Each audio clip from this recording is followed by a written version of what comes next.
All right, so I've been looking into this idea of AI predictive policing, and um, I've been looking more along the lines of predicting crimes and predicting attacks. But what I'd like to look at um, this time really is going to be, the predictive profiling. Um, what AI would say is the type of person, right? The profile of a person that they expect to commit certain crimes. Um, so, um, what I was looking at really is okay, what are the factors that they're considering um, to determine whether somebody has a certain fits a certain profile, or if a bunch of people fit a certain profile. What are they looking at? Now, we're talking about predictive crime, right? Not something they've done already. So it's not like they're looking at somebody's rap sheet or anything of the sort. We're talking about guessing, using AI, guessing who might do something. Okay? So, I'm pretty sure there's going to be all sorts of psychological factors that they might want to look at. A lot of things that maybe people wouldn't have any control over, like maybe if somebody grew up in poverty, or maybe if they were in an abusive household or had abusive parents, or maybe if they had certain life events happen to them when they were growing up or when they were adults or whatever, right?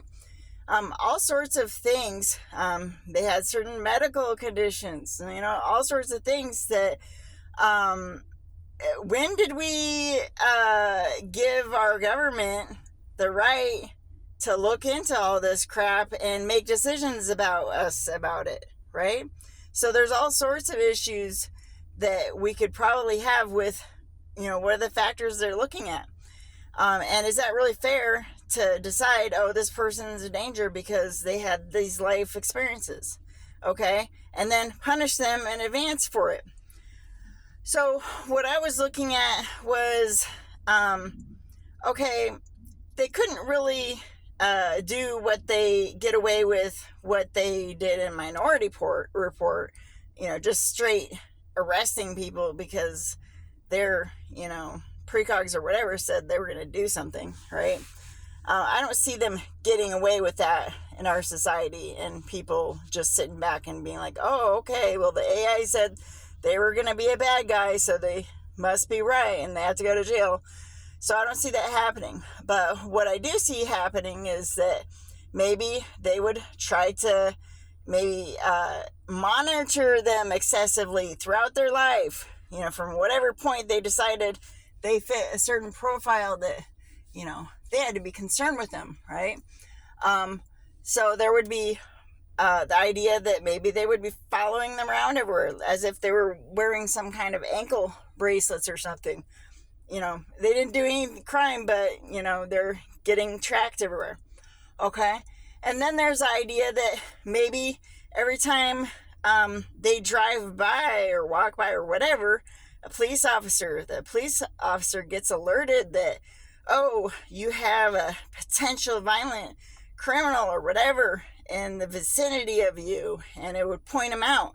And so then that profiled person that the AI said is going to be, dangerous if they don't keep an eye on them or intervene somehow, maybe they end up being harassed all the time, getting pulled over for no reason, and police officers maybe shooting people for no reason because they felt threatened. And all along, that person would have no idea why those things are happening to them because they never did anything. They just happened to fall into some kind of category that the government decided from their AI that they potentially could be some kind of danger, right? So yeah, all sorts of problems, and that's just like one. There's just a multitude of problems that could come of this that, where would our society even go, after going down that route of just deciding that people fit some kind of, invisible category that a government or corporation or whatever decided to put them in, and then treat them like criminals their entire lives, or treat them like some kind of danger their entire lives before they even did one thing, and probably, I'm gonna say, probably destroy their lives for no reason, just because somebody was afraid they might do something.